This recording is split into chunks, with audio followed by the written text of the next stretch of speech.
tema que vamos a hablar hoy es justamente el tema de binomio de Newton. Como nosotros sabemos, para el exponente natural del binomio de Newton ya lo había descubierto Simón de Stevin, ¿de acuerdo?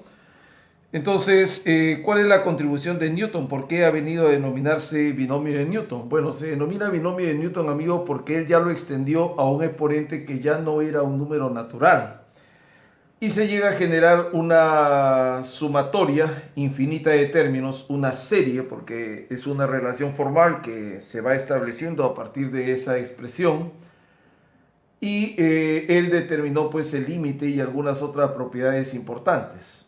También existe otro matemático, filósofo, la última mente universal registrada por la historia, que era Gottlieb Leibniz, o Leibniz, ¿no? Y bueno, él llega a desarrollar esto ya no solo para un binomio, sino para un polinomio, demostrando pues su capacidad enorme, ¿no?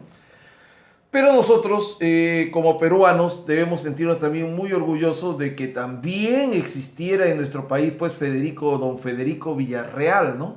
Pocas personas saben que existe una universidad que lleva su nombre, pero no saben quién es de repente, pues, don Federico Villarreal. Amigo, don Federico Villarreal llega a dar una relación de recurrencia para desarrollar la potencia de polinomios mucho más potente que el trabajo de Newton y el trabajo de Leibniz juntos. ¿De acuerdo? Entonces, ese trabajo lamentablemente no muchas personas pues lo conocen y muy poco se ha estudiado. Sin embargo, el profesor Luis Ubaldo Caballero, él tenía un grupo de alumnos en la región donde él está, me parece que él está por acá, no recuerdo bien, es una zona cercana a Lima, en Guaral, y él tenía un grupo de alumnos y algunos de esos alumnos pues estudiaba matemática y investigando en la Biblioteca Nacional logra encontrar el manuscrito, lo copia a mano y se lo lleva pues a Ubaldo y Ubaldo lo llega a publicar en una revista matemática argentina. Y entonces si tú colocas ahora en Google polinomio de Villarreal vas a ver que aparece ahí porque ya pues existe la referencia del enorme trabajo que hizo nuestro compatriota, con lo cual pues demuestra que los peruanos somos extremadamente inteligentes pero lamentablemente no muy valorados porque nuestro trabajo pues no se conoce mucho. Muy bien, entonces vamos a comenzar con este preámbulo histórico, este tema del binomio de Newton, y vamos a comenzar hablando del factorial de un número natural. ¿Por qué dice factorial de un número natural, profesor? ¿También existe factoriales de números negativos? Por supuesto que existen, ¿de acuerdo? Y conforme uno va avanzando pues en los temas de la matemática, uno puede ir descubriendo cosas cada vez más interesantes. Cuando yo estaba estudiando, igual que ustedes, solamente se conocían los factoriales y no se sabía demasiado, por ejemplo, y hay muy pocos libros que te hablan acerca de los cofactoriales y sus propiedades. Hoy día, gracias a Google, tú puedes encontrar allí pues una información valiosa. Pero jóvenes, hará unos 10 o 12 años atrás, algún matemático hace un estudio y amplía todo esto sobre 6 funciones importantes de la matemática. ¿A qué se está refiriendo, profesor? Nos estamos refiriendo, hijo, a que se han desarrollado ya los multifactoriales, ¿de acuerdo? Entonces ese es un trabajo pues fenomenal, ¿no? Ya no hablamos solamente del factorial de un número, sino que estamos hablando de muchísimo, muchísimo más.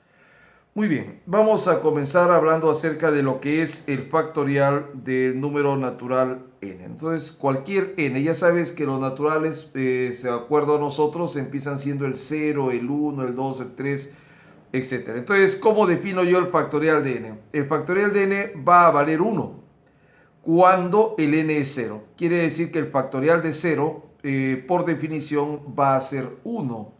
Ustedes leen en la mayoría de libros que dice es convencional. Claro, toda definición es convencional. Los matemáticos hablamos un solo idioma. Y con el valor 1, el factorial de 1 también da como resultado 1. Pero para un número que sea mayor o igual que 2, comenzando por 2, ya es una multiplicación de ¿qué? De números naturales consecutivos a partir de 1 y hasta el valor que allí se está indicando. ¿De acuerdo? Entonces vendría a ser 1 por 2 por 3, etcétera, etcétera, etcétera, hasta por n. ¿De acuerdo? Muy bien, yo voy a indicar acá, por ejemplo, que el factorial de 2 va a ser igual a 1 por 2. Recuerda que la multiplicación es conmutativa, vendría a ser lo mismo que 2 por 1 y el resultado pues va a ser 1, ¿de acuerdo? Ahora, nosotros acá podemos indicar incluso una propiedad muy interesante que tiene el factorial de 2. Observa, si yo al factorial de 2 le aplico otra vez el factorial de 2, pero yo sé pues esto vale 2, ¿ah? Yo sé que el factorial de 2 es 2, o sea, este factorial de 2 está resultando lo mismo, entonces yo vendría a tener así y otra vez esto vendría a ser así. Si yo pues coloco el factorial de 2 y el factorial de 2, tú te vas a dar cuenta que esto que está acá lo acabo de calcular, me quedaría así y otra vez esto es 2 y esto pues va a seguir de manera indefinida, ¿de acuerdo? También nos interesa que sepas cuánto vale el factorial de 3 y acá justamente voy a enunciar una propiedad curiosa, ¿no? Esto sería 3 por 2 por 1. ¿Por qué, profesor? Porque nosotros hemos visto que cuando es 1 por 2 por 3 se puede dar la vuelta, ¿no? Pero a mí lo que me interesa es esta parte, amigos. Y esto no es otra cosa que 3 por el factorial de 2. Y con el factorial de 2 vale 2, pues esto valdrá 6. ¿De acuerdo? Si nosotros acá quisiéramos trabajar pues el factorial de 4, ¿de acuerdo? El factorial de 4. Entonces yo acá, observando lo anterior, podría establecer que esto es el 4 por el factorial del inmediato inferior, ¿de acuerdo? Porque ahí hemos llegado, porque si tú vas a colocar 4 por 3 por 2 por 1, va a resultar que el factorial de 3 es 3 por 2 por 1. Entonces yo ya lo escribo así y como esto vale 6, el factorial de 4 vendría pues a ser 24. Análogamente, amigos, se logra establecer que el factorial de 5 pues va a ser 120, el factorial de 6 tendrá que ser pues 720, el factorial de 7 tendrá que ser 5040, el factorial de 8 vendría a ser 4320 y así se van calculando una serie pues de factoriales que son recurrentes y que aparecen en muchos de los ejercicios con los cuales pues tú te vas a topar, ¿de acuerdo? Ya, eso es lo que queríamos indicarles y que además es como muy conveniente que ustedes lo aprendan, hijos, de memoria. Pero los factoriales lógicamente tienen sus propios teoremas, ¿no? Se ha desarrollado mucho sobre ellos y vamos a indicar pues algunos. Por ejemplo, ¿qué pasa, estimados alumnos, cuando tú tienes el primero, que es el teorema pues de gradación que hemos visto? Yo puedo colocar n por el factorial del número inmediato inferior. Por ejemplo, si yo tengo, ojo, voy a colocar un ejemplo acá, el factorial de 90, lógicamente que yo podría colocar 90 por 89 su factorial, ¿de acuerdo? Así. Pero ¿qué pasa, amigos? Si tú tienes n y ya tienes el n-1, otra vez el n-1 puede, el n-1 factorial puede escribirse como el n-1 que vendría a ser el argumento por el argumento del número inmediato inferior, de esta manera. Es más, si tú llegas hasta ahí puedes ir más lejos, ¿no? Tú tienes pues n-1, n-2 y luego colocarás si deseas n-3. Y esto, amigos, sigue así. Entonces, si yo tengo acá, mire, yo podría colocar 90 por 89 y luego podría colocar por el factorial de 88. A estas alturas, si tú ya entendiste la situación, te darás cuenta que esto se puede poner 90 por 89 por 88 por 87 por 86. Bueno, ahí, hasta ahí lo voy a dejar, pero lo puedes degradar hasta donde a ti te convenga. Eso es lo que interesa. Muy bien. Otro detalle más. El segundo teorema es un teorema bastante reiterativo que suele aparecer muchas veces, ¿no? O sea, nunca lo vas a encontrar solo una vez. Va a aparecer muchas veces en los diferentes pues, procesos de cálculo que queremos realizar, ¿no? A ver, profesor, ¿de qué se trata? Oye, cuando tú tengas n por el factorial del mismo número o tengas al revés, es conmutativa, entonces a veces te lo plantean de ese modo. Bueno, ¿qué hago yo? ¿Quién es el argumento? El argumento al cual afecta la operación factorial es n. Entonces tú aquí aumentas 1 y te va a salir pues el factorial de n más 1, ¿estamos de acuerdo? Pero no te olvides de restarle el factorial de n. Entonces repito, cuando tú tengas la multiplicación de un número con su factorial, aumentas 1 y sale el factorial del número inmediato superior y le restas el factorial del n. A ver, profesor, un ejemplito claro.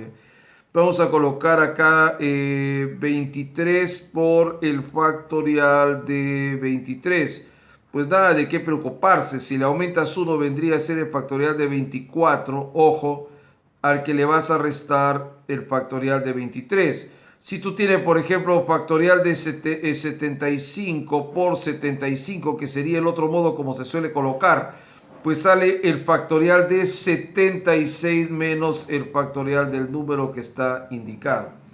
Aquí vienen dos poderosas a continuación propiedades que nos van a servir mucho para que nosotros podamos definitivamente pues resolver, ¿de acuerdo?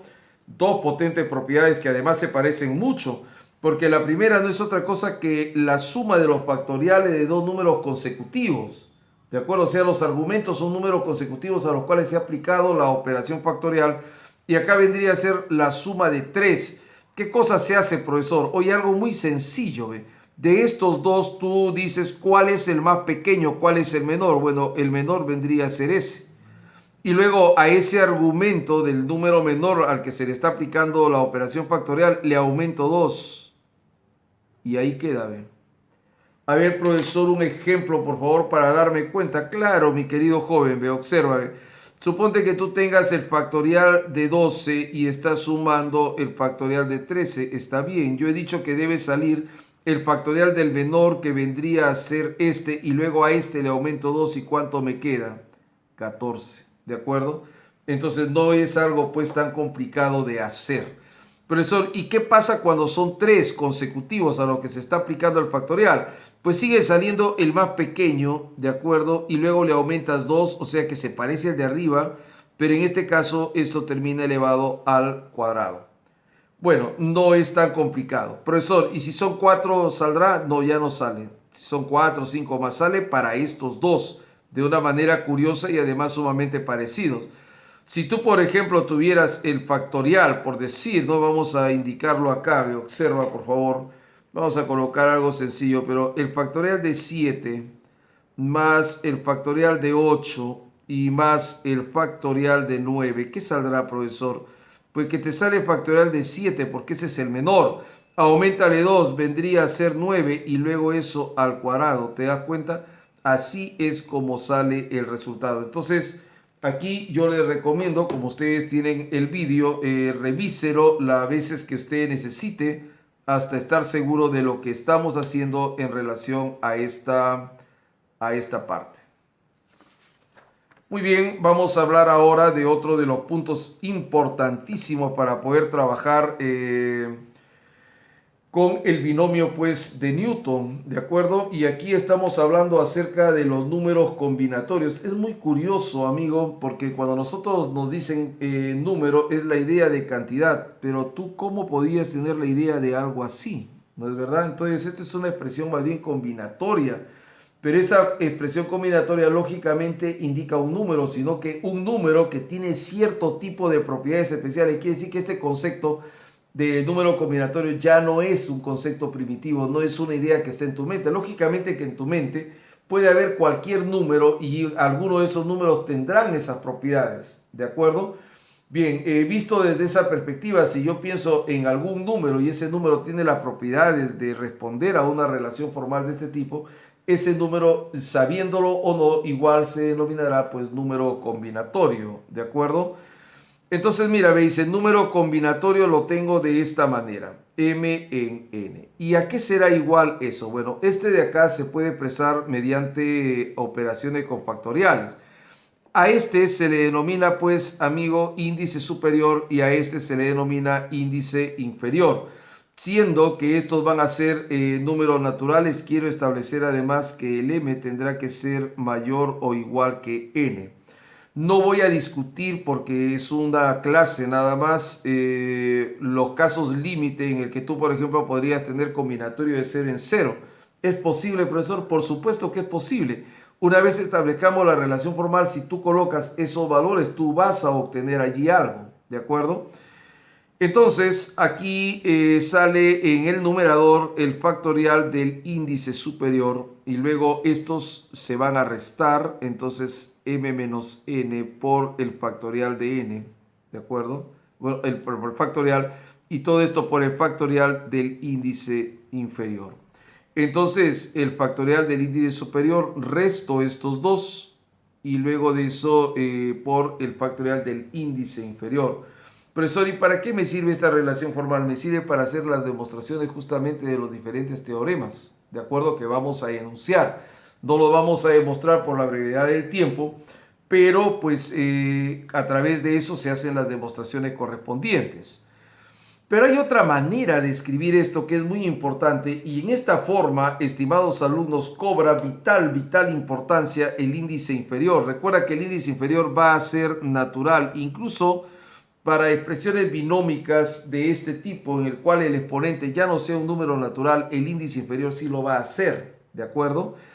Y porque el índice inferior indica en cuántos factores yo debo degradar el índice superior. Profesor, ¿a qué se refiere? A que tú pues vas a tener el m como el primero y luego vas a multiplicarlo por m menos 1. Degradar es eso, bajar de 1 en 1, m menos 2, m menos 3, etcétera. Vas así hasta n factores, ¿ya?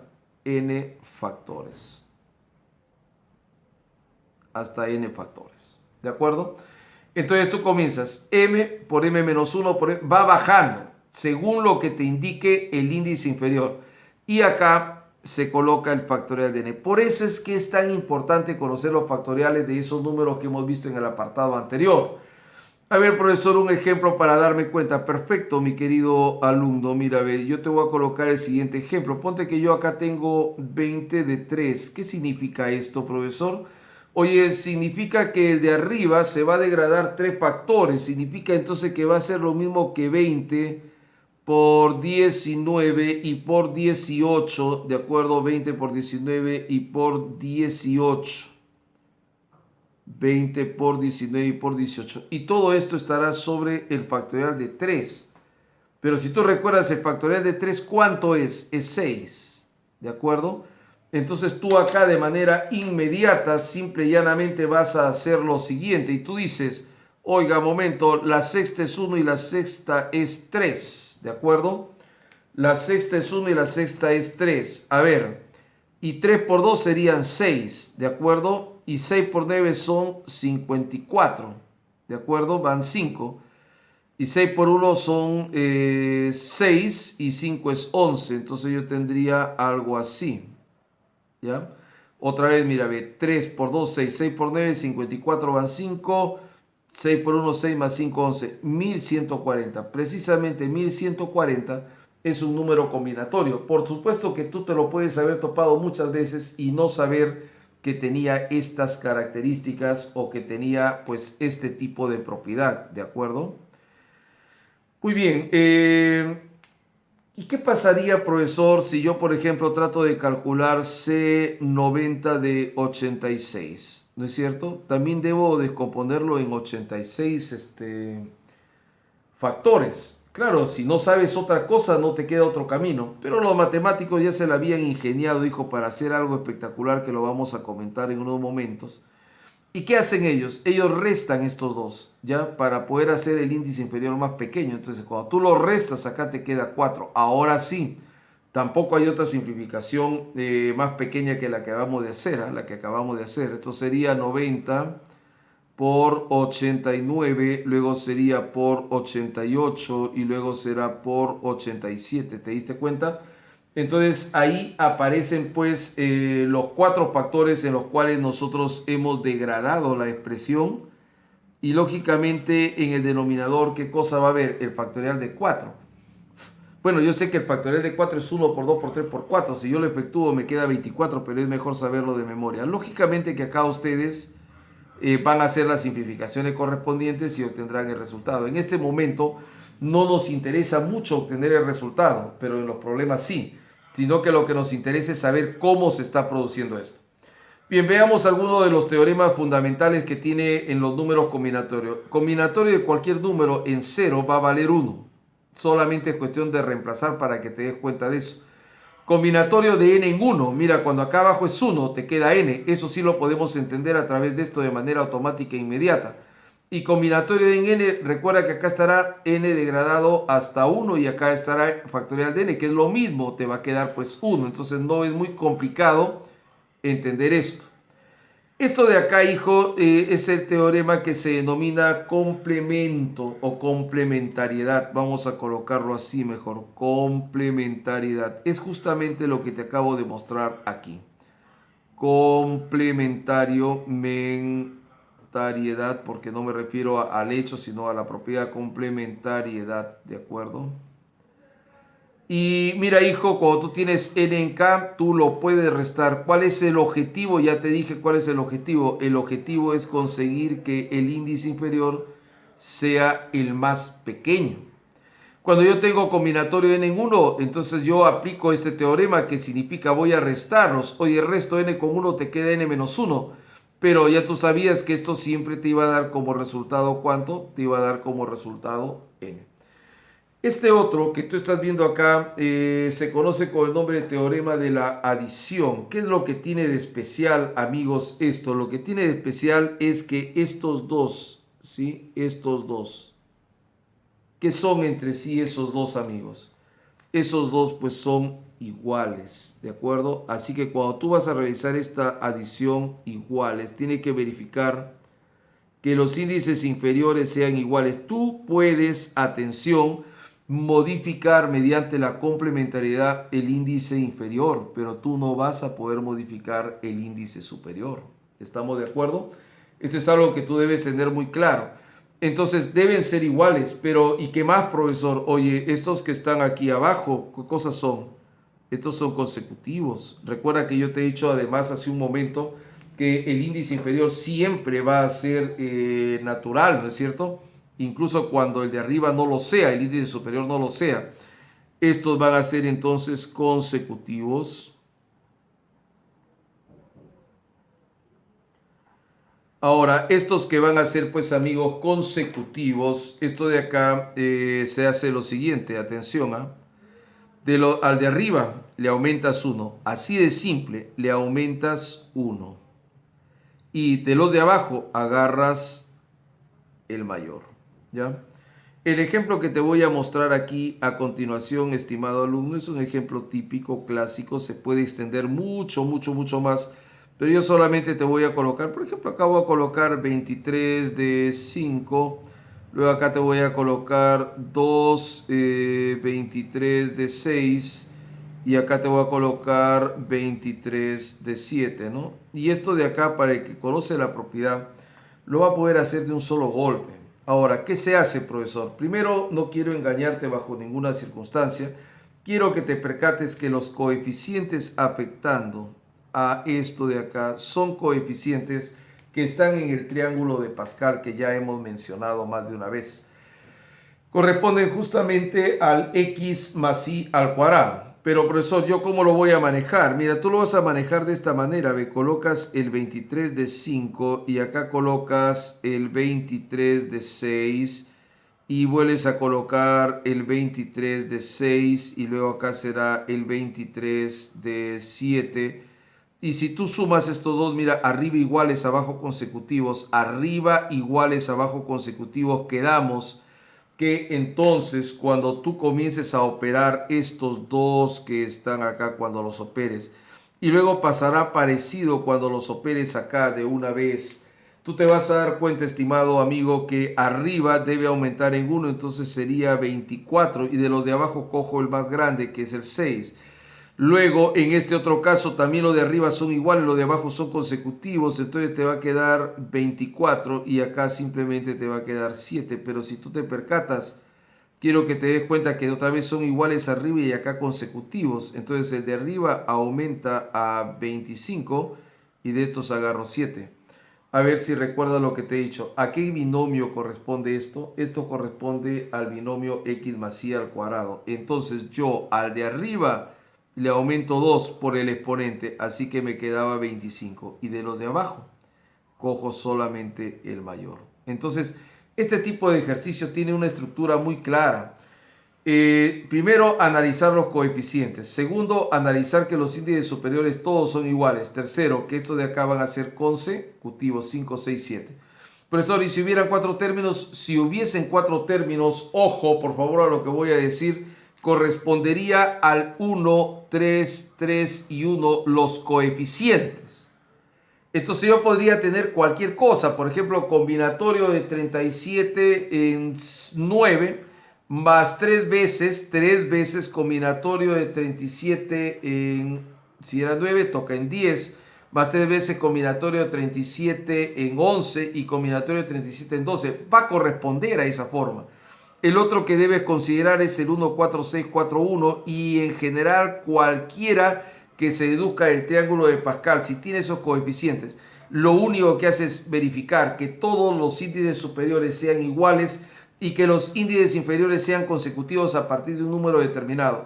Profesor, ¿y qué hago? Muy bien, al índice superior igual le aumentas 1 y de todos los índices inferiores coges el mayor y ese va a ser el resultado. Acá, por ejemplo, como era 1, 2, 1, correspondía al x más y al cuadrado. Este corresponderá pues al x más y al cubo, ya tú sabes, y este corresponde al x más y a la cuarta. Y te repito, ya lo hemos visto cuando hicimos productos notables en algún momento dado.